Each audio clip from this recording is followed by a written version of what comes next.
Welcome to the Infowars Nightly News. I'm David Knight. It's Thursday, December 12th, 2013, and here are our top stories. Tonight, a ranting racist DHS worker finally gets the boot. Then, ESPN considers taking Christ out of Christmas. And should a convicted sex offender receive his severance package? That's next on the Infowars Nightly News. Just simpering control freaks and big nerd packs, taking everything over, ruling everything, becoming police officers with weapons, tasering us. Well, it appears the feds are really bad at doing some things like creating websites and handling taxpayers' money. That's why this ridiculously inept $600 million website is being investigated. But now they're on to something that they're really good at, cover-ups. And Representative Darrell Issa, who is chair of the House Oversight Committee, has accused the Health and Human Services of criminal obstruction of justice in a letter written late Wednesday. He said that documents requested pertain to companies hired by HHS to build and operate Healthcare.gov. The department subsequently instructed those companies not to comply with the committee's request. The department's hostility towards questions from Congress and the media about the implementation of Obamacare is well known.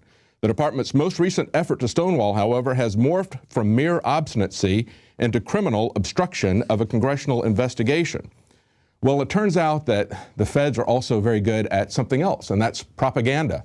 And of course, they're using ESPN to propagandize people about Obamacare, but you better not try to run an ad that mentions the name of Jesus or God, not at ESPN. Now, remember that this is a Christmas ad for a Catholic children's hospital. And this kind of censorship is really only strange if you don't understand the real role of the professional sports leagues and the professional sports media in pushing the federal government's social engineering. We've seen this before, as Alex pointed out last week, in the Daniel Defense ad being banned from the NFL, because quite frankly, it showed a man taking his rightful responsibility in protecting his family with a firearm. Nothing at all offensive about it, unless, of course, you're pushing the government's anti-family, anti-Christian, anti-gun agenda. Then it's very offensive and it gets censored. Now, so as we've seen with this ESPN story, your boycott can have an effect. Or you can just go along and get fleeced by the NFL like the camp followers. We see that from the LA Times, the top ticket prices this year are going to be over $2,600 to get into the Super Bowl. And Adon Salazar points out in Infowars what you can expect for that kind of money.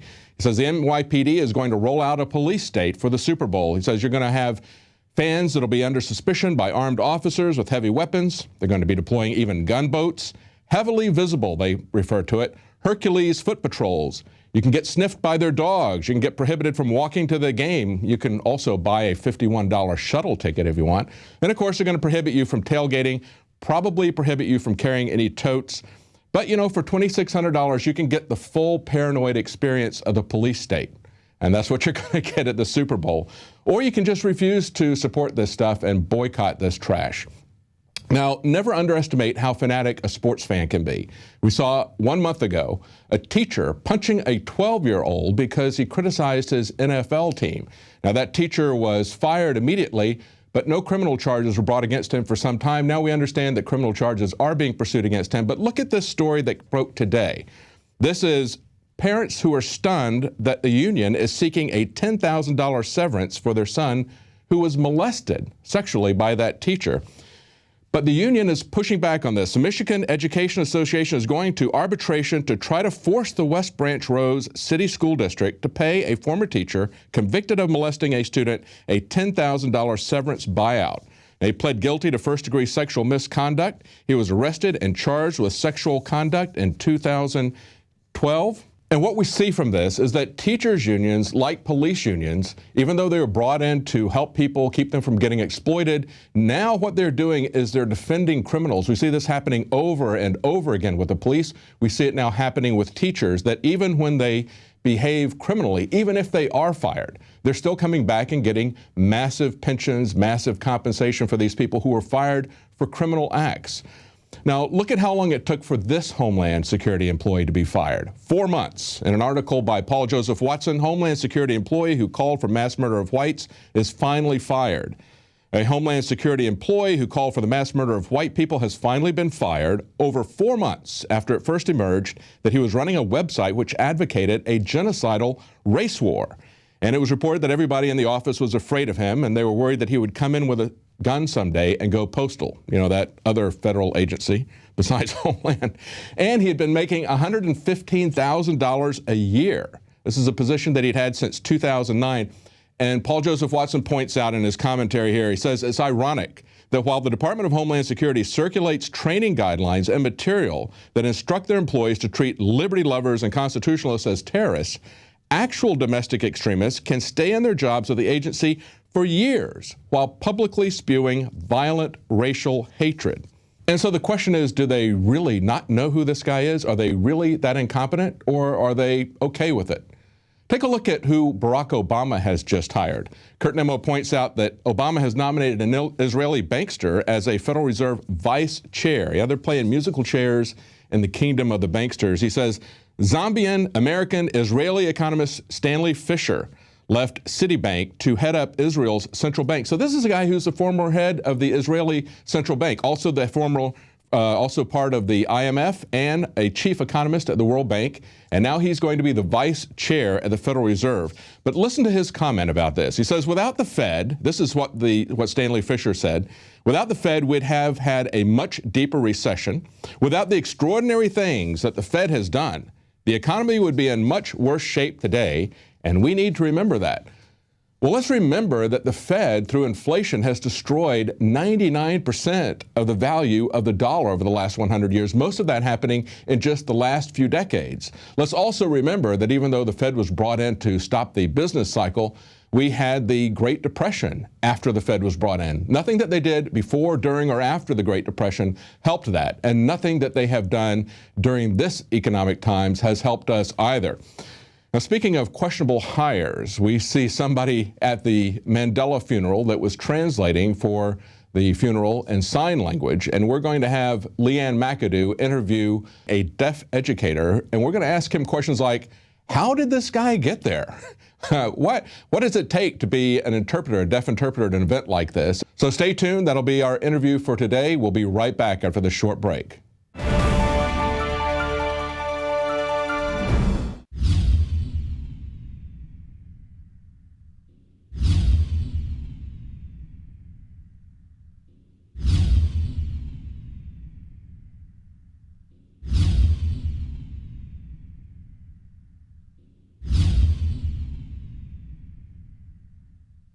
Alex Jones here to tell you about how you can help spread liberty worldwide while also enjoying what I have found to be the best tasting 100% organic coffee on the planet. For more than a decade, my favorite coffee has come from the high mountains of southern Mexico, where the Chiapas farmers grow their unique shade-grown Arabica beans. We have now managed to secure these sought-after beans in a highly customized blend. Discover and try a bag of the Patriot Blend 100% organic coffee at InfoWarsLife.com. This coffee gives you a long, smooth pick-me-up for hours without the headaches and heartburn that so many other coffees give me personally. Hands down, this is my favorite coffee, and it's taken us years to secure connections directly to the Chiapas Mexican farmers. Drop by the site today, order a bag or two, and I don't think you're going to be disappointed. Available in original or with our immune support infusion blend. You will be supporting a free press, all the while enjoying a truly great-tasting cup of my favorite coffee. Available at InfoWarsLife.com.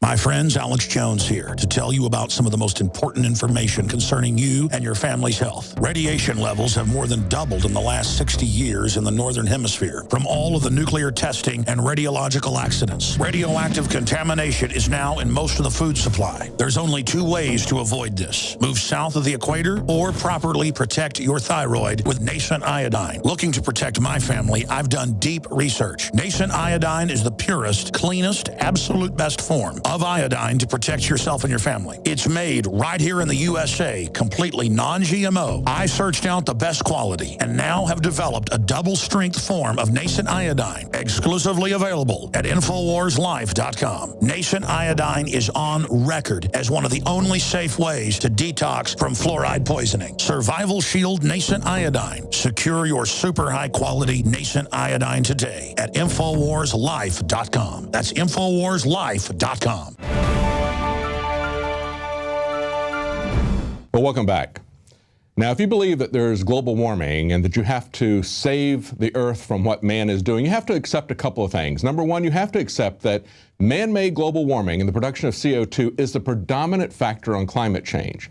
Then you also have to accept the fact that even though climate change models predicted that we would have global warming if CO2 went up, that hasn't happened. CO2 has gone up, and for 17 years, temperatures have gone down. Therefore, their model is, as we say in the computer business, garbage in, garbage out.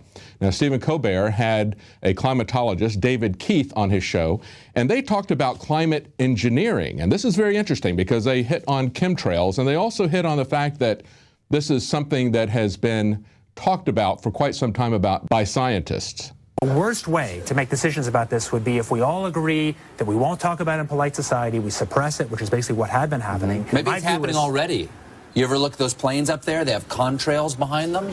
Maybe all those planes with the contrails, maybe they're actually spraying chemicals into the atmosphere right now, and Uncle Sam isn't telling us. Seems extremely unlikely. That the United States is not telling something to its citizens? That seems extremely likely to me. Read the newspaper. Now, in that clip, David Keith said the worst thing that would happen would be if scientists would agree that they were going to suppress information about climate change. And that's exactly what they have been doing. Listen to what he said earlier in the interview. He said, this is actually an old idea, climate engineering, known since President Johnson and the scientific community mostly decided not to talk about it. Well, that's what we've been telling you for quite some time. Well, that's what we've been telling you, that this has been going on since the Vietnam War. And this kind of follows the same pattern that we've seen with the NSA. They do this all the time. First of all, they ridicule the idea as being totally impossible.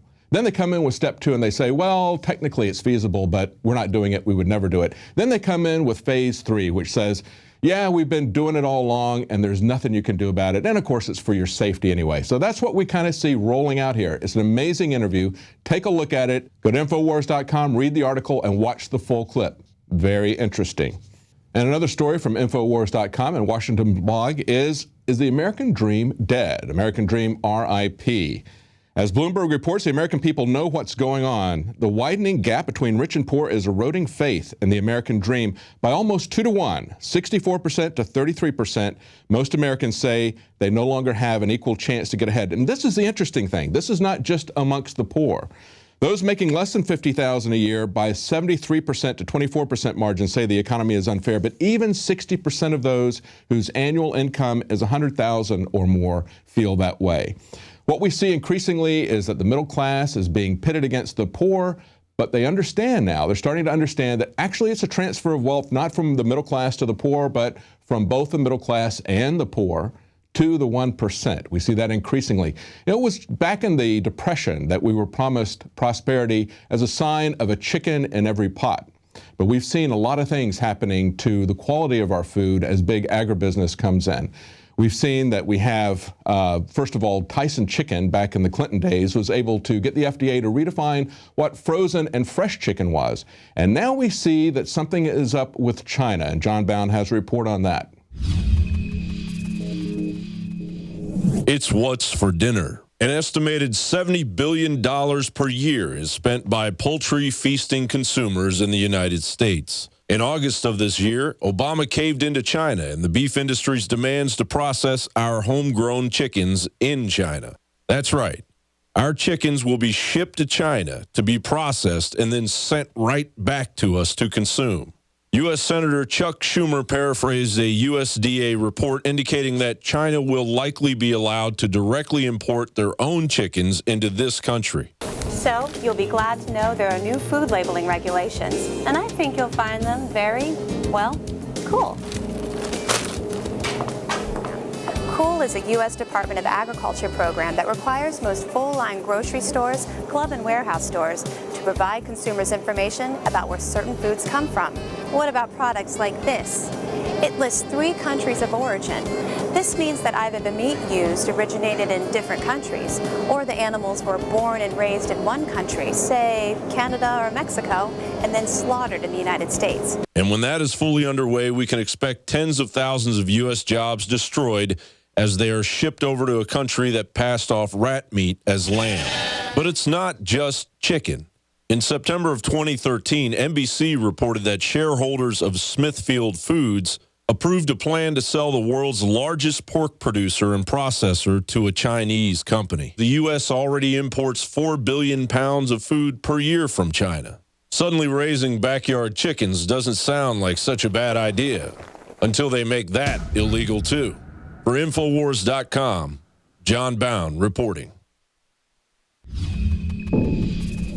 Well, that's it for our news tonight. Now, if you're not a Prison Planet TV subscriber, now is a great time. We have a Christmas special where you can get 5 months free with an annual subscription. It's a way to support our operation. All of our documentaries, all of Alex Jones's documentaries are there, as well as the nightly news program. Well, right after the break, Leanne McAdoo is going to interview Paul Simmons. He's a sign language expert, a deaf educator, and a former South African activist. And he's going to be talking about the fiasco at the Mandela funeral. Stay tuned.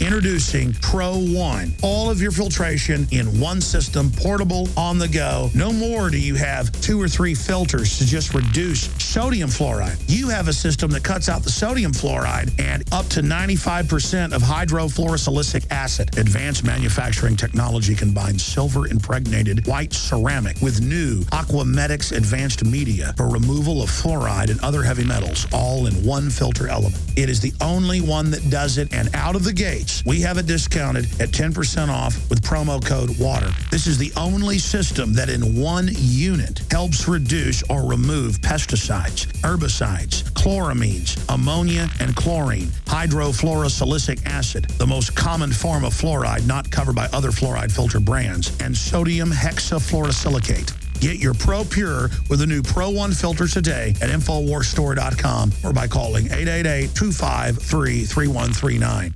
Many anthropologists and archaeologists believe that before man even discovered the power to harness and use fire, we were involved in agrarian activities. That is, taking the seeds of plants and then replanting them to produce more.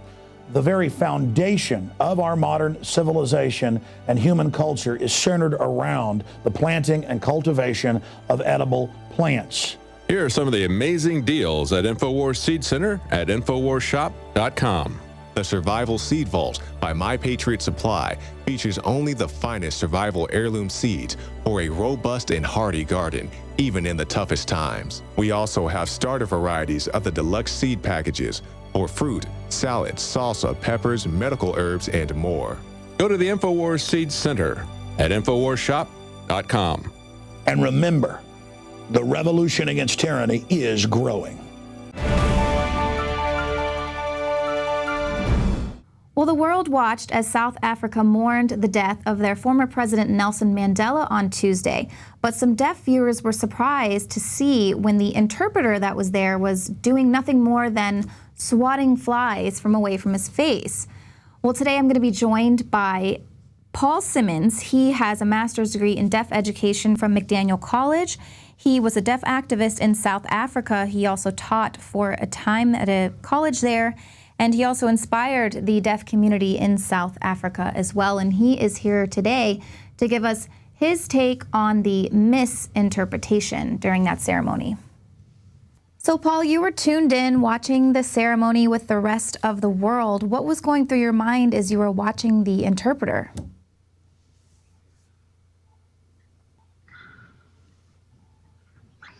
Well, when I was first informed by a friend that they sent me a message saying, "Is this South African Sign Language? Because I can't understand it." I didn't think much of it initially because I thought there was a good explanation. There are some much better interpreters than others. And I was at home and doing some work at the time. And then later when I looked into it and I saw that the so-called sign language, it immediately struck me that it followed no rule of sign language at all.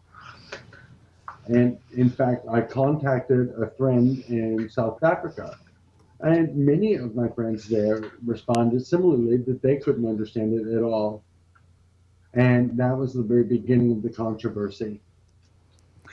And it wasn't really interpreting at all. And so as you were watching, and you're able to see that he wasn't signing in Zulu as what they were first reporting. And what was he speaking any words that were coherent or actual real words? No, not at all. And to say that he was signing in Zulu Sign Language is not true at all. That there's only South African Sign Language. And there are, however, many different variations, many dialects. But Zulu Sign Language, no, not at all.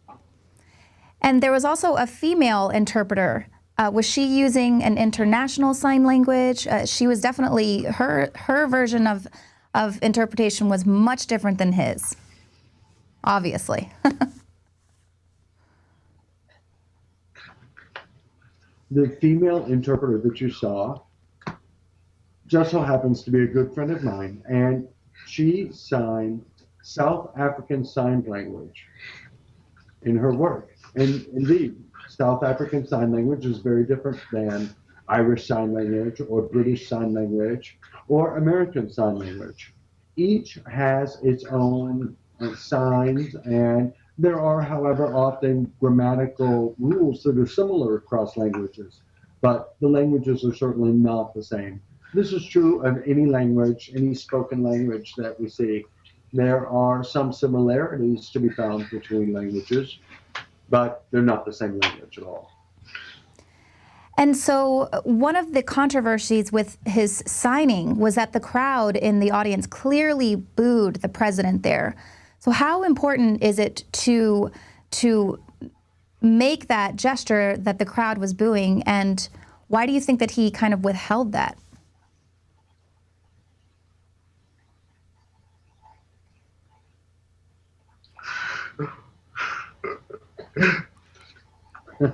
Well, he didn't know how to say it, probably.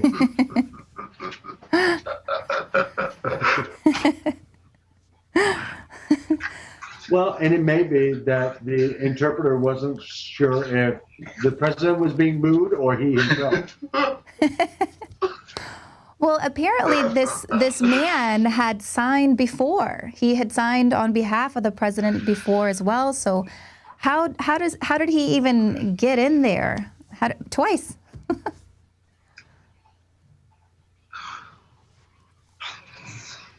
Actually, this was the fourth. Wow. The fourth time. Now, the fourth that I know of. And so it seems like, you have to have a great deal of understanding to be able to be an interpreter at such a huge international event. How does someone actually get a position like that?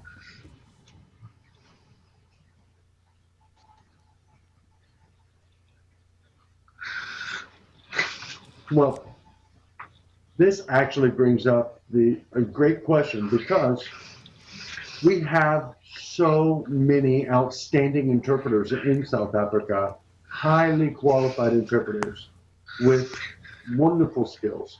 So why he was chosen, I have no idea. I believe that people had already complained about this interpreter in the past, but no action was taken. And from our understanding here in America, obviously, if someone had been in a mental institution or they were clearly taking medication for schizophrenia or something, as this man claims to be, he would be nowhere near the president, let alone 3 feet from hundreds of very important people at such an important event like this. Is there maybe a difference there in South Africa where they maybe don't see that as such a problem and they kind of gave him a pass? No, not at all. So the problem, though, is that we don't have standards set yet. Now, I'm not sure if there is a certification process at all currently, but I know that when I was in Africa, in South Africa 3 years ago, they were in the process of developing standards. That was in the process of being worked on to develop interpreting standards. Ah. And then, so what's been the reaction by the South African and the international signing community for one, for him being there, but then as far as now what he's come out to say was the reason why?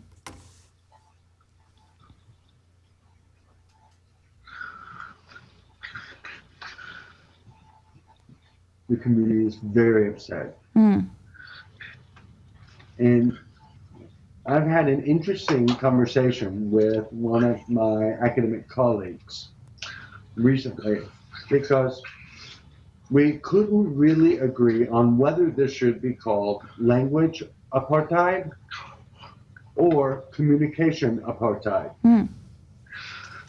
And we've actually had quite a discussion about it for some time, and because there is a controversy out there about whether this is more of a communication apartheid or language apartheid. And in discussion, we've actually come to an agreement that, or my colleague and I agreed that this is more a case of communication apartheid.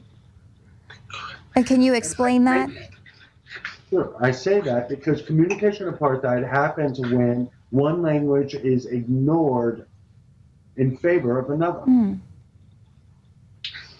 So, given that,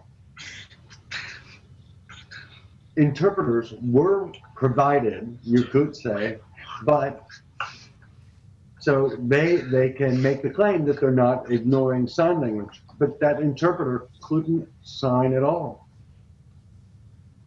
So that is really a case of communication apartheid. And so in fact, I'm quite aware that in South Africa, the South Africa as a whole has ratified the UN Convention, the CRPD it's called, and the Convention on the Rights of Persons with Disabilities. This was ratified in 2007. In fact, South Africa was one of the first countries to ratify. So Article 21 of that convention speaks to access of information. And so is this, with this ratification, is this something that the signing community should work towards, these standards, so that these kind of world events can be understood by those who watch? Yes, that's correct. But what's happened here is they've hired the wrong person, and this is because there was no involvement of the deaf community or the signing community in the selection. Right. Well, is there anything else that you'd like to add, Paul, that we can all kind of think about with this situation?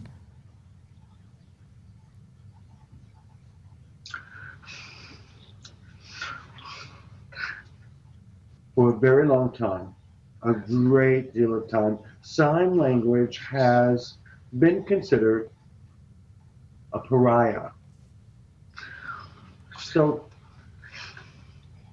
it's been seen as a less sophisticated language, looked down upon by others. And so only very recently in history have we seen it, we've seen the advent of baby sign, and so all of a sudden people see this as a wonderful tool, a positive reinforcement for infants who are hearing.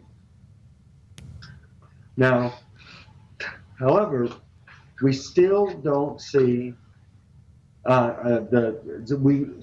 it's seen that sign language is bad to expose to deaf babies in people's minds. That's interesting. So this shows that sign language,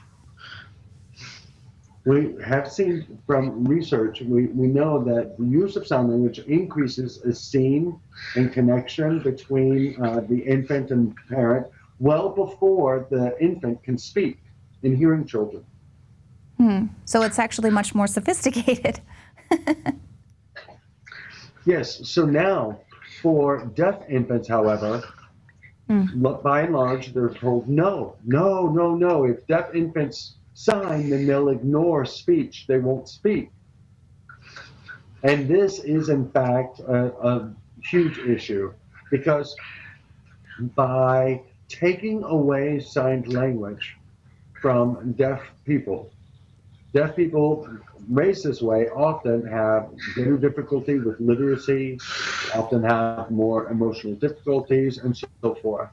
So this is why I say that signed language is a human right. It's a human right. And that should be recognized and allowed to happen. Absolutely. Well, thank you so much, Paul, for giving us your time. Thank you. Well, thank you so much for tuning in to Infowars Nightly News this evening. Join us here again tomorrow at 7 p.m. Central.